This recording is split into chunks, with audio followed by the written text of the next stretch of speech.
Your house isn't selling? Here's how to make money while you wait. If your house has been sitting on the market for months and it's just not selling, don't panic and don't automatically keep dropping the price. There may be another option. You could potentially take the property off the market, turn it into a midterm rental, generate monthly income, and allow the property more time to appreciate before you try selling it again. And we know this strategy worked because we did it ourselves. Before we get into it, make sure you subscribe to the channel because we share what we've learned from years of hosting traveling nurses, healthcare professionals, and other professionals in our properties. My name is Linza, and I've been doing midterm rentals for about 6 years. We host traveling nurses and professionals in several properties throughout South Carolina, and we also mentor people who want to learn this business. Today, I want to talk specifically to the person who has a house sitting on the market right now. Maybe you've renovated it. Maybe you inherited it. Maybe you've moved and thought your old house would sell quickly. Or maybe you purchased a property with the intention of fixing it up and selling it, but now it's been sitting 30 days, 60 days, 3 months,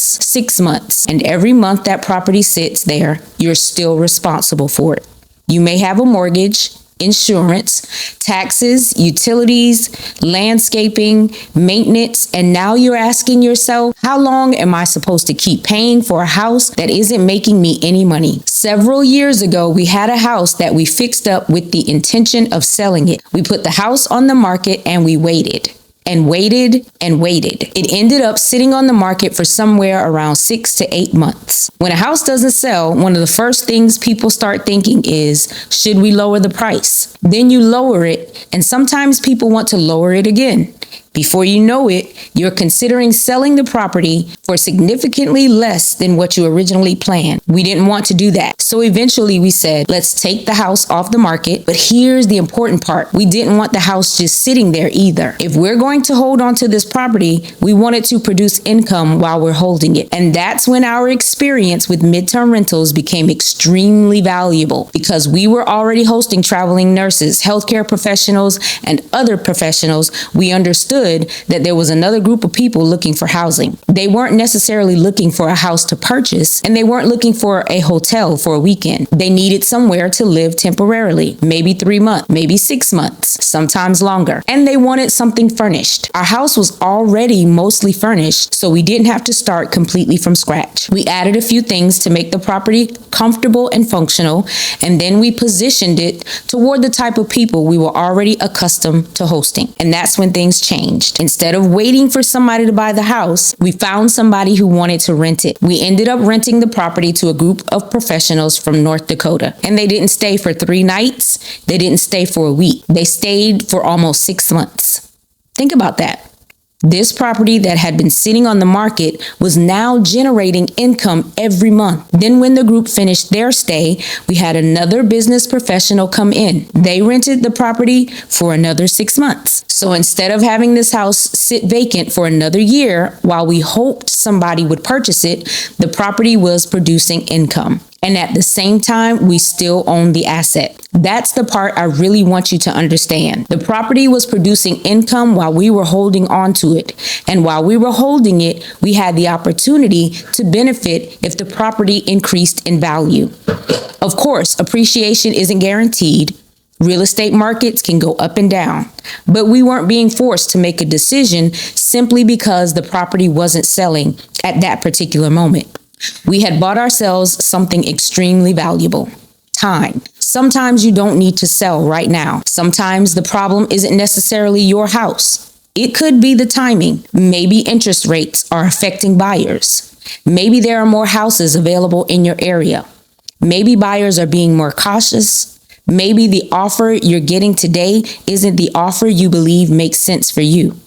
That doesn't automatically mean you should become a landlord, but it does mean you should understand your options. One option could be hold the property, generate income from it, and reconsider selling later. And that's when midterm rentals can become an interesting strategy. Why we prefer midterm rental. Now, somebody might say, why wouldn't I just put a traditional tenant in there?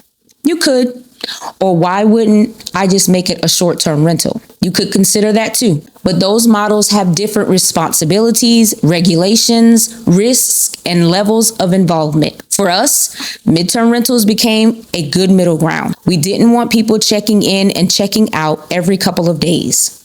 We're looking for people who need somewhere to stay for a longer period of time. Traveling nurses, healthcare professionals, business professionals, people relocating, people working temporary assignments.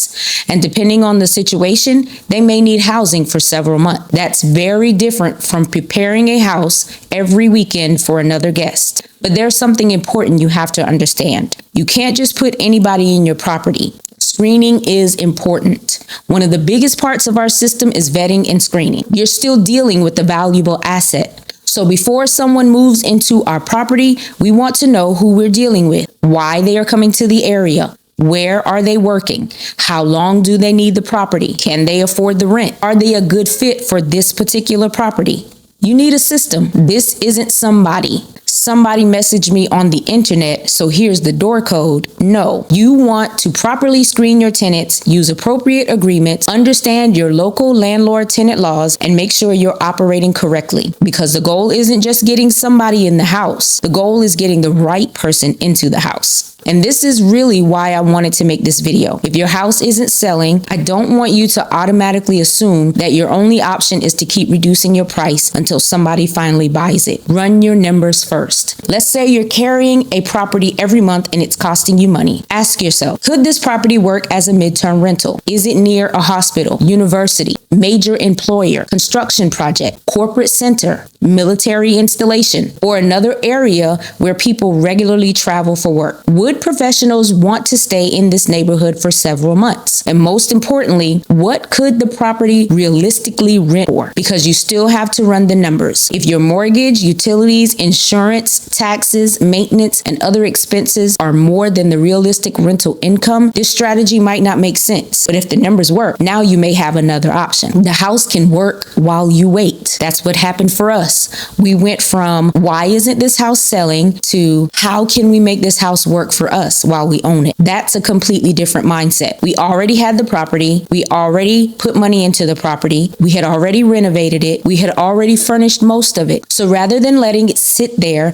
and continuing to pay expenses without bringing anything in, we turned it into an income producing property. First tenant, almost 6 months. Next tenant, almost 6 months. That's almost an entire year of occupancy from just 2 stays. And during that time, we still own the house. Now, here's the beautiful part. You don't necessarily have to do this forever. Maybe you rent the property for 6 months, maybe a year, maybe longer. Then when that lease ends, you can look at the real estate market again. What's happening with comparable sales?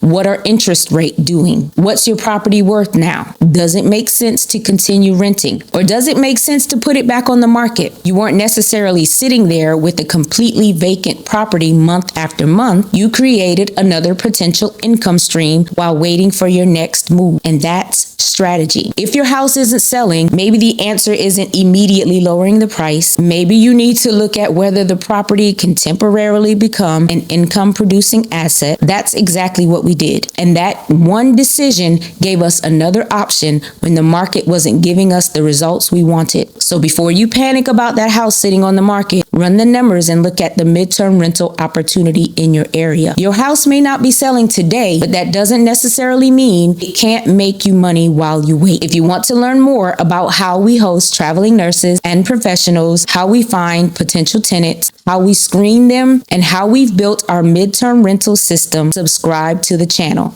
We're going to continue sharing the strategies we've learned over the last 6 years, the good, the bad, and the mistakes, so you can decide whether this model makes sense for you. And if you currently have a house that's been sitting on the market, drop house in the comments. I want to know how long it's been sitting, because that property might have another opportunity that you haven't considered yet.